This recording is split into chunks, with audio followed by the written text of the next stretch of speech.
Hello, my name is Mike. My name is Mark, and we are students of Ghana Christian International High School, and we urge you all to subscribe to His God. Hello there, you're welcome to His God TV. Before we begin with today's discussion, I would like to urge you to subscribe to the channel, should in case you have not done so. Here we deal with English, social studies, history, government, as well as CRS for SHS senior high school students. Good. So today we are looking at the formation of the National Liberation Movement (NLM), and I am sure that you have heard this before. The formation of the National Liberation Movement.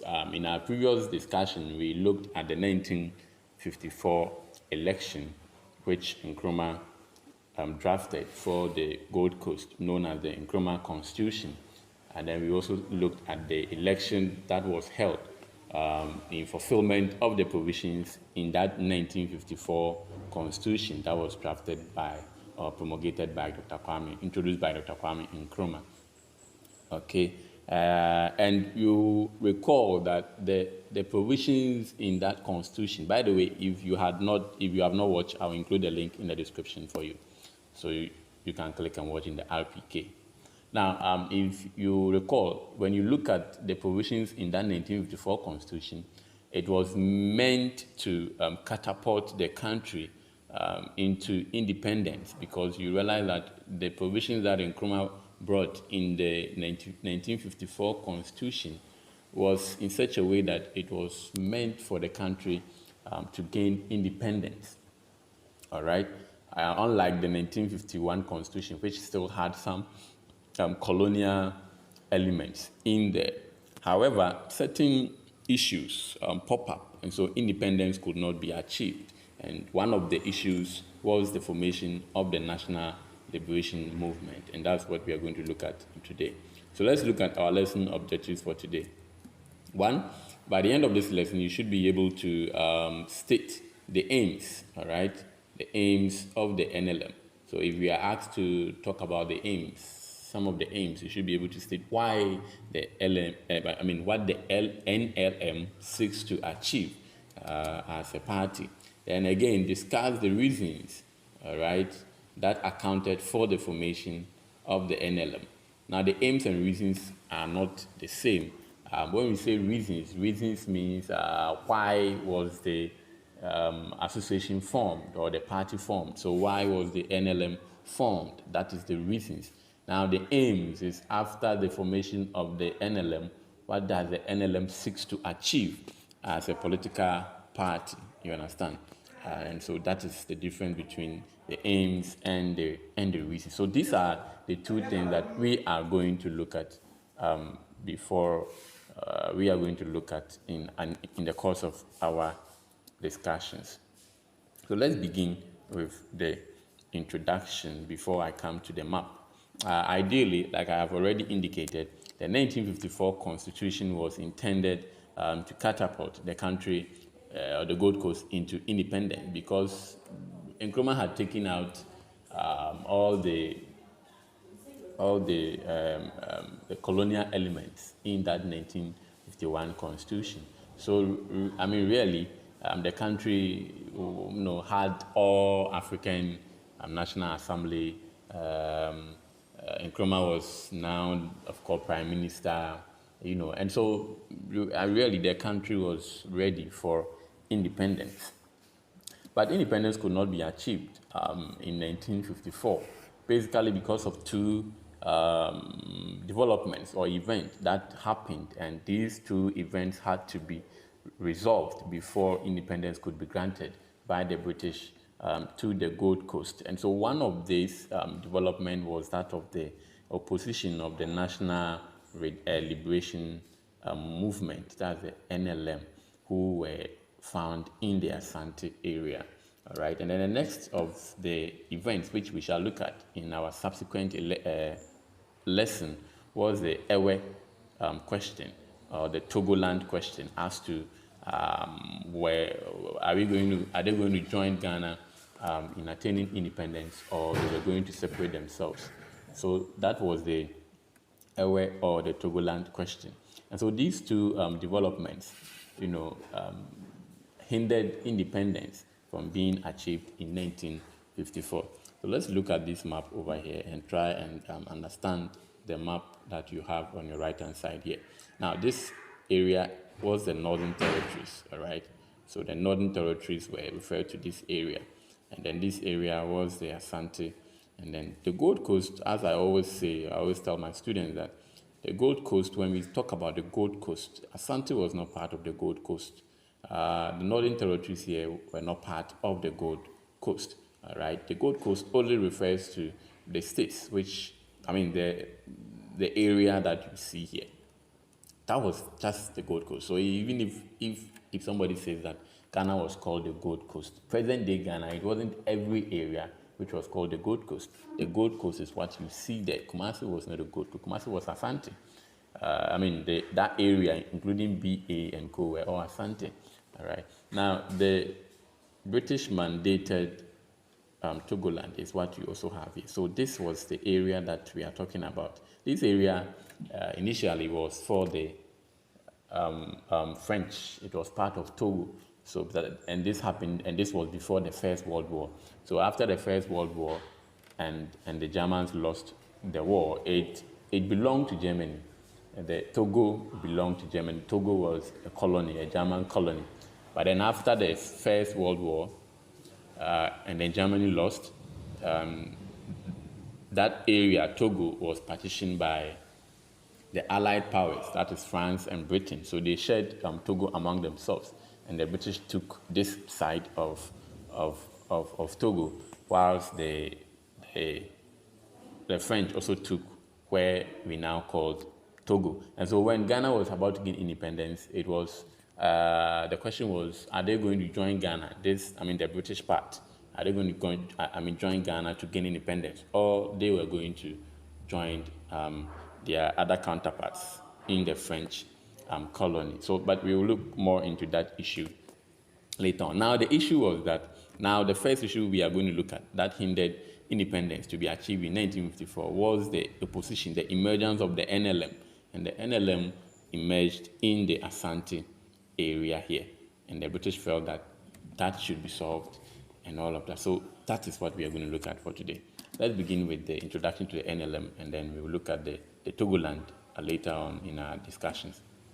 Now, when was the NLM and what was the NLM about? The NLM, or the National Liberation Council, the National Liberation Movement, was formed in Kumasi, and it was formed on September 19, 1954. And the movement was formed by Baffour Akoto. And Baffour Akoto happens to be the chief linguist, which we call Ochami, of the Asantehene. And he had active support from some traditional rulers who were in Kumasi, who were in the Asante Empire. Some were from the Achimebuaka area, some cocoa farmers, and some disappointed CPP members also joined in the formation of the NLM. So these were the people that came together to form the NLM. And all these classes of people had their own reasons for joining Baffour Akoto in the formation of the NLM. Of course, the traditional rulers would join because of their own reasons. Because when you look at the 1954 Constitution, the seats that were meant for them were taken away by Dr. Kwame Nkrumah, and they felt insecure. They felt that they were being taken out from the politics of the people, and they felt that they were also the chiefs of the people, and so they should have a say. Of course, the cocoa farmers would also have a reason, which we shall look at. And then some disappointed CPP members, we will look at the reasons why all these people or classes of people joined Baffour Akoto in the formation of the NLM. So that's the picture you see over there. Baffour Akoto, very handsome man you see over there in your picture, right there. Good. So let's look at the slogan of the NLM. Now the NLM, their slogan or their motto was secession of Asante Matimihu. If you want to translate that into the Akan language, says Matimihu, secession of Asante. So in short, in conclusion, as somebody would say, the long and short of it is that this NLM movement or party is saying that Asante is going to move away from the Gold Coast. Asante is not going to be part of the Gold Coast to gain independence. And that is why I always say that Asante was Asante. Asante was not part of the Gold Coast. Asante was independent. Asante had been independent all along until 1900. And so, Osei Baffour Akoto rallied people to form the NLM to say that we are separating ourselves. We are not going to unite with the Gold Coast to gain independence. In essence, probably they want to be on their own, have their own country, I guess. And so that is all that the NLM seeks to do. They didn't want to be part of the Gold Coast. So why was Asante not interested in being part of the Gold Coast, but they wanted to now come out from the Gold Coast? They didn't want to have independence with the Gold Coast. Why? We will look at that. Now, the General Secretary and the National Secretary of this NLM was Kusi Ampofo and E.Y. Baffour. These two people were all ex-CPP members, and because of party conflicts, party misunderstandings, they had left the CPP and had joined the NLM, had joined Osei Baffour Akoto in the formation of the NLM. And so, let's then go and look at the aims of the NLM. And then after the aims, we will look at the reasons for the formation of the NLM. So one of the aims of the NLM was that the NLM wanted to prevent and destroy all traces of intimidation, hooliganism, lawlessness. It also hoped to wipe out any signs of communism and to encourage respect for age and authority. I don't know who was not respecting who, but they felt that somebody, probably Nkrumah, was not respecting age. Cultural-wise, we are trained to respect the elderly.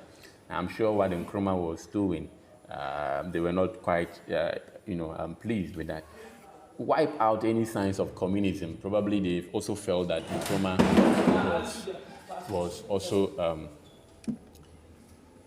going towards the communist ideology. And so, together with, J.B. Danquah, you recall that Nkrumah and J.B. Danquah had quite a lot of issues regarding the communism issue. So I'll not be surprised if they want to do that. Now again, the NLM wanted to maintain the best of the people's culture. And to achieve this, it was necessary to honor, respect, and be loyal to the traditional chiefs. And this, I know it will come to this. And the NLM is saying that they want to maintain the people's culture. So does it mean that Nkrumah was not maintaining the people's culture? When we talk about somebody who really understood culture and wanted to preserve that Ghanaian culture, it was Dr. Kwame Nkrumah, the African man. He understood culture, even though he had been to school, had European education. He had wanted to preserve the culture of the people more than anybody else. Now, the reason why the chiefs were saying this, he said that to achieve this, it is necessary, right, that we honor, respect, and be loyal to traditional chiefs. You see, the chiefs here, because Nkrumah had taken out the seats that were reserved for the chiefs in the 1951 Kosi Constitution. Nkrumah had taken that away. They were given some seats to appoint. And Nkrumah took those seats away from the National Assembly, and now all the seats were going to be contested for. So they felt alienated from politics. And I always say that was the beginning when our chiefs became insignificant. Our chiefs were taken out of politics. And so because of that, they felt Nkrumah was changing the culture of the people. And the culture here means the people were ruled by their chiefs. Now you want to take them out and bring in universal people, in quote, So that is why I'm sure the NLM was doing this or wanted to achieve this. But they should also not forget that at this point in time, the British were keeping the chiefs there for their own selfish interest. So the chiefs were not there for the interest of the British, that because the British wanted them to be there. The British wanted them to be there because of certain reasons that would benefit the British. So the chiefs, to them, they felt, you are our Ghanaian man, you have come, you have taken us away. Even the white man kept us there. And that was a banter between Nkrumah and themselves. And that is why they would say this. So I don't blame Nkrumah. And at this time, don't forget, the political space of the country was changing. There were no more, you are using constitution. And what has a chief got to do with constitutional rule? You get a point. So at this time, at this period, things were changing, but the chiefs were refusing to accept that things were changing, that things were not the same as it used to, and that they were to embrace themselves for it. You understand? Now, it also wanted to work out a federal or any better form of constitution. And so they also felt that maybe Nkrumah was being too powerful. And of course, our constitution from day one had given the president all the power. So they felt that Nkrumah was also being too powerful, and therefore let us work out a federal system whereby power will be decentralized to sometimes the governance in the various areas, kind of. Now the movement also wanted to protect and work in the interest of the farmers and the workers and other workers of the country, and we will get to why they wanted to do this in our next, of course, lesson. It hoped to hasten the attainment of self-government and to ensure the building of prosperous, healthy, and peaceful nation. Good. So, if we go to the reasons for the formation of the NLM, you understand why they made some of these aims. So let's go and look at some of the reasons for the formation of the NLM. Now, the immediate reason for the formation of the NLM was the introduction of a cocoa duty and development fund. So at that time, the finance minister, K.A. Gbedema, had introduced to the National Assembly on 10th August 1954 a form of tax known as the Cocoa Duty and Development Fund. And it was a bill. And in this bill, it sought to fix the price of cocoa that were to be paid to farmers per load of 27 kilograms of cocoa at 3.12 euros for a period of 4 years. In a bid to get money, tax, for the development of the country. And when I mention finance minister, a finance minister in the history of our country has suffered a lot, and now we are seeing another one, Ken Furiata, who is also going through aches and co. Yes. So this finance minister Gbedema said that cocoa prices were going to be pegged for a period of 4 years. A bag of cocoa was going to be sold at 3 euros, 3.12 euros for 4 years, and the farmers refused to accept this new amendment, and so they got upset because they wanted it to be pegged at 4 euros. The farmers were demanding for 4 euros per bag, but then the finance minister at that time, of course, wanting money to run the country, pegged it at 3.12 euros, and that brought up, and that explained the reason why the cocoa farmers, were part of the NLM. And don't forget that majority of the cocoa farmers in Ghana are in BA, that's the Baffour Akoto region, which was part of Asante, and also some people in Ashanti. So a lot of the farmers, these cocoa farmers who are going to be affected, were in the Asante area, and therefore they opposed that. Okay, good. Now let's look at more of the reasons. Another reason why the NLM was formed was that the Asantes also feared that they would be dominated by the southern states. The southern states, meaning the Gold Coast. So the Asantes feared that the Gold Coasters would dominate them in politics, in terms of decision making, because a lot of these Asantes, were not educated as compared to the Gold Coasters, those who live along the coast, who had been to school. I mean, they had big schools. They had men who had been educated, and such people were not found in the Asante. I mean, really, Asante began education somewhere in the 1900s, if I'm not wrong. But as far as 1874 and co, schools were being established in the Gold Coast. They had, quite a number of educated elite in there. So Asantes feared that they will be dominated. Now, this fear was even confirmed when the Van Leer Commission made certain changes to the electoral reforms, that is the number of seats allocated to each of the regions in the 1954 election that was about to be held.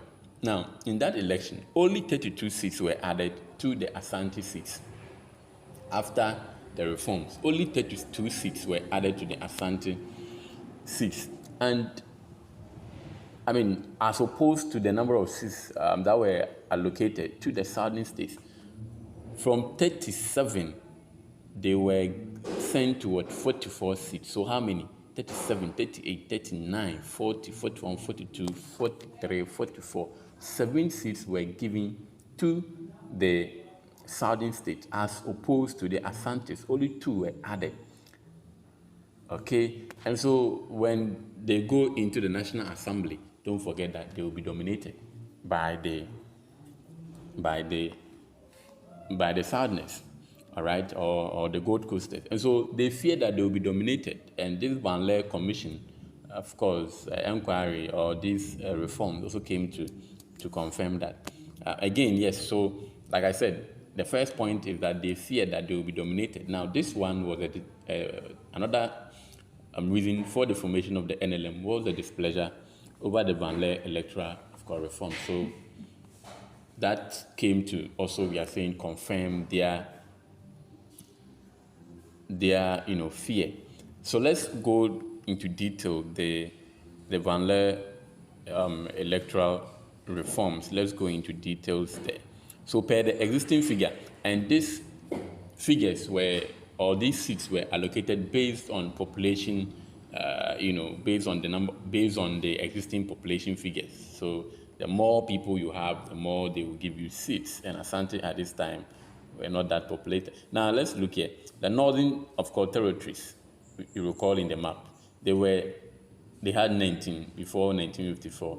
They were given 26. So you can see the changes over there. About, like 7 seats being increased there. The Transvolta Togoland area, they had 8 seats. They were increased to 13 seats over there. So you can also imagine the number of seats added to them. Now, the Asante. Now, Asante at this time included the Bro and Hafo region. So if you know the old map of Ghana, remember the Bro and Hafo region, including the current Ashanti region, had only 2 being added to them. They were at 19 and they were given 21. And the colonial coastal towns from Western to Accra was also increased from 37 to 44. So you can see that in all these reforms, the Asantes had the list of seats being added to them. And their MPs in the National Assembly were not pleased with this development. They were hoping to get 30 seats, but Parliament accepted the recommendation of the Van Leer Committee, and so it was passed. Of course, it was accepted, and Asante could not get that. So all these things fueled the fear of the Asantes. Okay, and also don't forget that Asante had been the most powerful kingdom or people in the Gold Coast or in present-day Ghana from the one when the British came. And so they felt that probably now that the British were leaving, they should be seen more, they should be seen more participating, having a greater say in the politics of the nation. But they saw that after independence, things were tilting against them. So I'm sure that accounted for the reason why they were doing some of these things. Now let's take a look at some of the reasons why the ex-rebel of the CPP also joined them. So some people also joined the NLM because of the dictatorial tendencies and the centralization of power. So the growing dictatorial tendencies and the centralization of power in the head office of the CPP in Accra made some CPP youth in the Asante uncomfortable and delusioned. Now, they felt left out in the decision-making process of the party. Now, you see, for instance, of course, MPs or parliamentary candidates were imposed on them, on the people from the headquarters without due consultation of the party local folks. And this development has been happening since Nkrumah time, and just recently in Adansi Fomna, it even happened in the current, in just ended election. Always party offices, the party wants to bring in people who should represent them without paying heed to the demands of the local people. And this happened to the current NPP, whereby they imposed a certain man on the people of Fomna, and the people of Fomna decided not to vote for that man, but they voted for the one that the NPP had rejected. So the CPP office party was also doing the same.